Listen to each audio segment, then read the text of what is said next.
اور خاص طور پہ گناہ جو میں بار بار عرض کرتا ہوں، ہم باقی گناہ تو چھوڑ دیتے ہیں، حتیٰ کہ بیت اللہ بھی پہنچ جاتے ہیں، غریبوں تک بھی پہنچ جاتے ہیں، لیکن تقویٰ کا جو ترجمہ حضرت امام حسن نے کیا وہ گناہ ہم نہیں چھوڑتے۔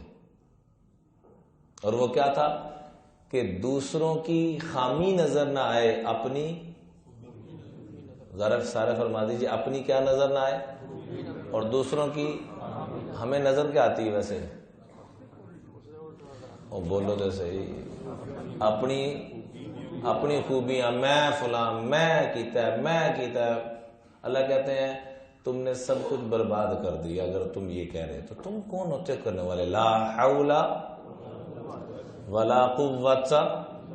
جتنے بھی آپ غمگین ہوں اس وظیفے کو اپنا لیا کریں، اس کو ٹھہر کے پڑھا کریں، ایسے پڑھیے ذرا، لا حول ولا قوت